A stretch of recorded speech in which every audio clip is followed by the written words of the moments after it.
Welcome back to UCO SSS presents BreakDown, a UCO survival guide. And I got one guest here. She was with us on our very first episode, and then her name is Miss De'Shell Rhone. She's our financial aid counselor here at UCO. I have Miss Sara Lorenzen. She's an outreach money matters specialist, so she's going to be here to talk with us about loans. Now, me and De'Shell, we talked about it a little bit, but we didn't really go too knee deep into it because, you know, it's a whole nother subject that could really be good for another episode, hence why we're here today.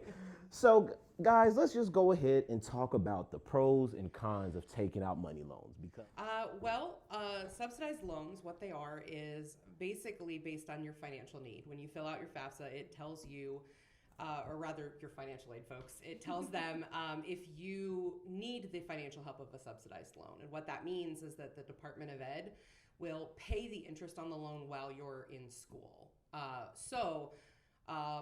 The example I always like to give is if you took out a $1,000 loan the first semester of your freshman year and you graduated 4 years later, as long as you stayed in school that entire time, there wouldn't be any interest that would have accumulated while you were in school. And when you graduate, it would start to accumulate interest. So that helps a lot because that definitely saves you a lot of money if it starts accumulating interest while you're in school.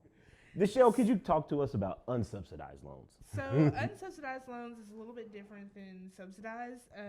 You don't really necessarily have to have what they constitute as a gross need in order to be eligible for it. So with that, most students do always qualify for unsubsidized loans. The major difference that I've learned throughout this is that unsubsidized start accruing interest pretty much each time you take out the loan. Am I incorrect? Yeah. Okay, I just wanted to make sure. I was like, we have the professional here, and I want to make sure I'm correct. But that's one of the major key differences between a subsidized and unsubsidized is the way it accrues interest. And then, of course, sub, like she said, is based off of a gross need, where unsub isn't. It's just the federal loan that's always there. Okay. I was going to say, can I add something to that? That actually was a great explanation. I just wanted to add a couple things just to make it a little bit easier to understand. Sort of the main difference, as you said, between the two. I'll give kind of that example I gave the first time, but in an unsubsidized loan. So if you took out $1,000 your freshman year, in that $1,000 loan would accrue interest. And just for the sake of math, we'll say that interest was $500 over the course of 4 years. When you graduate, that $500 does what we call capitalizing, and it gets added to the top of that loan. So when you start accruing interest to pay it back, then you're paying interest on $1,500, not necessarily that initial $1,000. Whereas the subsidized loan, you would only pay it on the $1,000, and then it would start accruing interest from there. So it actually saves you a little bit of money in the long run, having a subsidized loan versus an unsubsidized loan. Yeah. Okay. Well, one question that I have, it's not on, but one question that I have in regards to this whole pandemic and student loan cancellation, interest has not been occurring in the last 2 to 3 years, correct? Since this pandemic. Since March of 2020. Yeah. Okay. All right. Awesome. So if you took out a loan somewhere in the last 2 to 3 years, if it was that interest would not be applying until maybe later on this month, correct? Interest actually started accruing September 1st. September 1st, okay, awesome. So you are correct. In if you took out a loan from March of 2020 until September, then no, it wasn't accumulating interest. None of them were. Even people who had been in repayment for years beforehand, it had basically paused accumulating interest. Whereas now it started accumulating interest for everybody September 1st. So even if you've had those loans for years, they'll have started accumulating interest. Okay, awesome.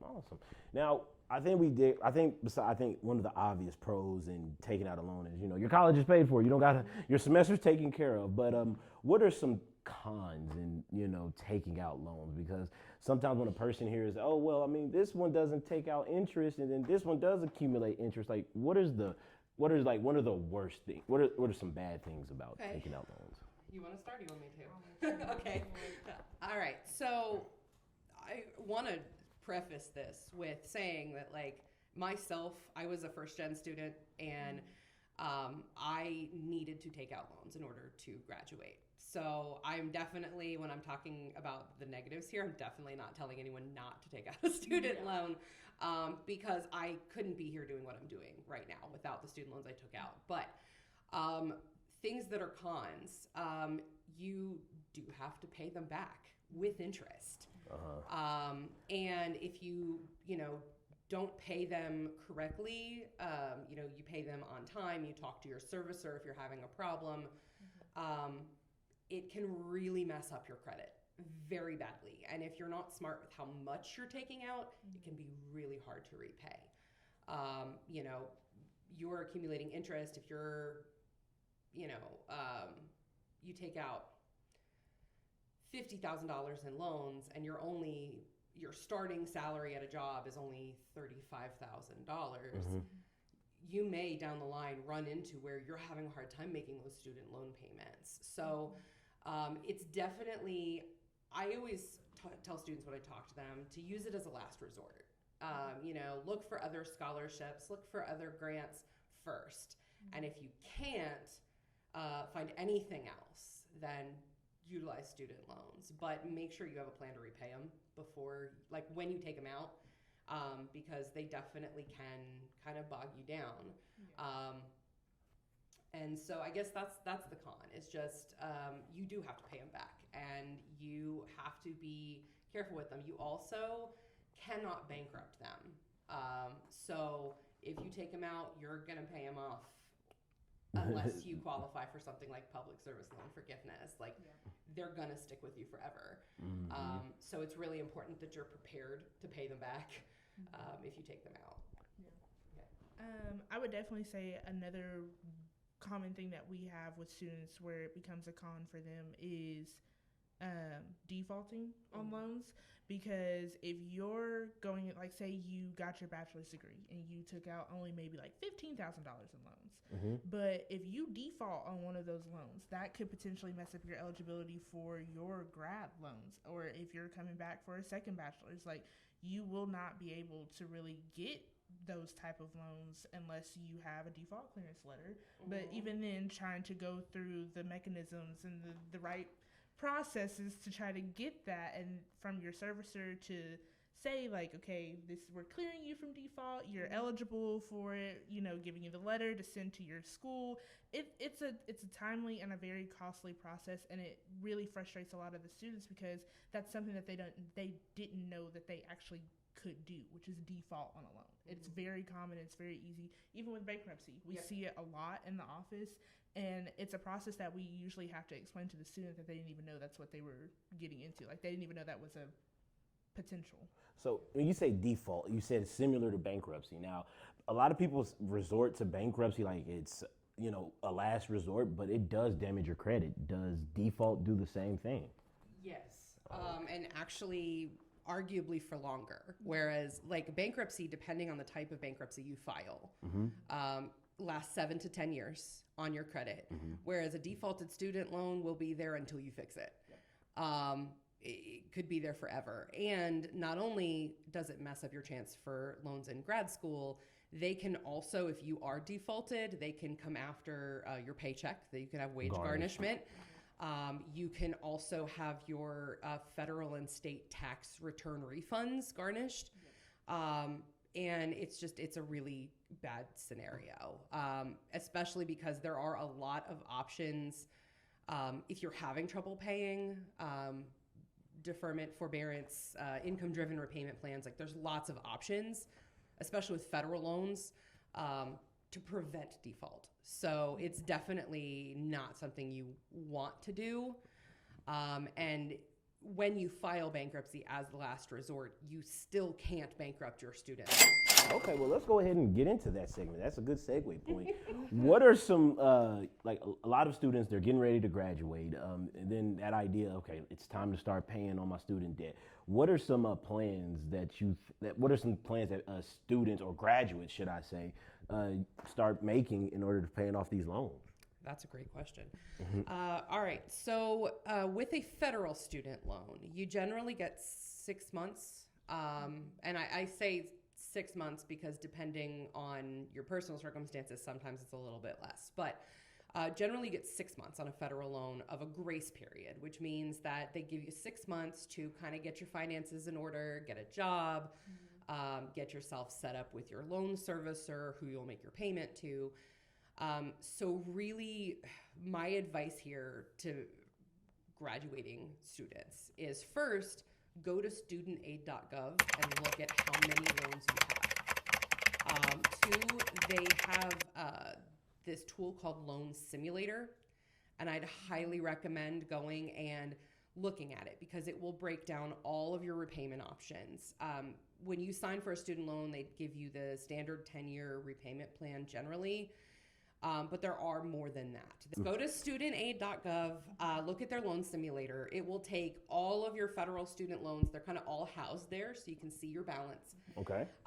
You go through the loan simulator and it will ask you some questions when you go through it. Like, what is your anticipated salary? How many people do you have in your house? Like, if you are maybe an adult student, you've got children, things of that nature. It will ask you all of those questions.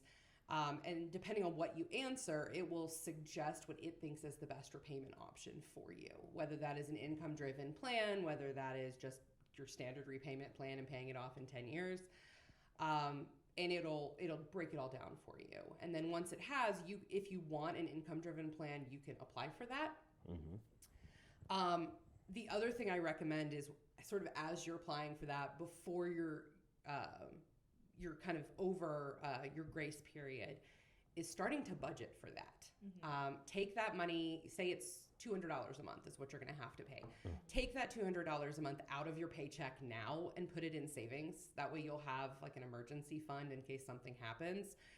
But most importantly, you'll be used to that money being gone, because it's a lot easier to be used to that money being gone and it being actually in savings than 6 months later all of a sudden going, oops, what do I do now? Yeah. It's kind of like a mental game. So yes. if you're taking advantage of the mental game, you'll be a little further down the line with the stress. Exactly.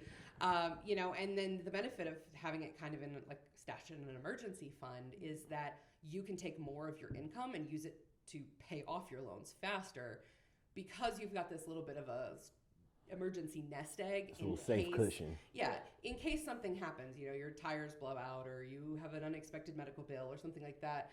And that way you can just take all your extra money and throw it at your loans and pay it off and get it out from underneath you as fast as possible. Yeah. What are some alternative ways to pay off student loans? Because you had mentioned something about loan forgiveness. You had mentioned, I'd been told a few times, like if you work as a public education, now pay off. What are some other ways that students could probably pay off their loans without paying out of pocket directly? The main one that everybody knows about is what you were talking about, which is public service loan forgiveness. Okay. There are some stipulations, and you do still have to pay. You can't just not pay. But basically what PSLF, or public service loan forgiveness, is you do 10 years or 120 qualifying payments on your loans while on an income-driven repayment plan while you're working for what they consider a qualifying employer. So that is public education, that is state government, tribal government, nonprofit, things of that nature. So obviously if you go work for like a for-profit bank, that doesn't count. But if you're working for, say, like the YWCA or the Regional Food Bank or the state of Oklahoma, or you Oklahoma City Public Schools as a teacher. Oklahoma City Public Schools as a teacher, or one of the tribal governments, something like that, like those count. Okay. And then you basically send in your application, you recertify every year or so to make sure your payments are still qualifying, and after 10 years, provided you meet all the requirements, they forgive your loan balance, what is remaining. And that is a really, really good program for help, and it does help a lot of people because statistically public service pays a little bit less than for-profit, but it definitely helps because then you get your loans forgiven. Depending on what you're doing, there are also other forgiveness programs. Like I know medical students, there are some to help get some of their, not all, but some of their loans forgiven. Like there's one in Oklahoma that basically for primary care doctors, if they go and work in rural communities for a certain number of years, they'll get a financial award to help pay off their loans. There are lots of things like that. And then there's also some employers that will help. So that's definitely something to consider too, is what type of benefits do your employers give? And is that something? Because that's actually become more and more common. Yeah. So would you suggest that when a student gets their first job is one of the first things that they look into? Because a lot of employers don't really tell the new employee what benefits come with them. Because I just found out at my job that they offer some tuition waivers. They do pay on a little bit of, they do offer to pay on some of your student debt and stuff like that. So is that one of the things that you would suggest to a student as well, like to just? Absolutely. When I graduated, that was not a really commonly known thing, but it's definitely something that is available now, and it's becoming more and more prevalent. Really? Where they're doing tuition reimbursement, they're doing student loan payment assistance. Some of them are even doing tuition reimbursement for like the children of their employees. So like, if your parents have a job where they do that, like you can even get some of your tuition help through your parents' company. Wow. Okay. It depends. So it definitely is something you should research and ask, because every company is different. Well, De'Shell, that actually brings me to a question, because we had talked about proxy not too long ago. So if that plan was to apply to a student that you had come in where their parents' company was paying for their student debts, for their student loans, would a parent need proxy for that to apply? What are you meaning by student? Like they're helping repay the loan? No, so if they're helping pay, like if you have payment towards their college tuition. If you have a student whose parents' job is paying for their student loan, for their tuition, and stuff, Okay. would proxy be required? Not necessarily, because it kind of just depends on how the company is deciding to pay for it.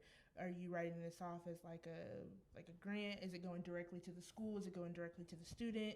That's where it kind of gets into the weeds a little bit. Anybody can make a payment on the student's account. It's not really, of course you have to have their student ID number. You do have to have their student ID. So like I said in the last video, it really is about the student becoming an adult. Like this is their college, they're taking control of it, this is their responsibility, and that's what we always push for our students to do.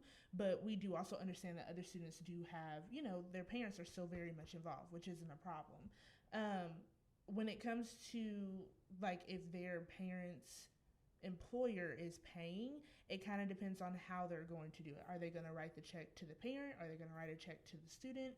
Is it going to be cash? Are they just going to write it out to the school? That kind of plays into the factor. Most of the time, that's more of a bursar call, because every college is also different. And it also depends on how they are making the payment as well. But if the check is out to the parent and the student is trying to turn it in, there's going to already be discrepancy there.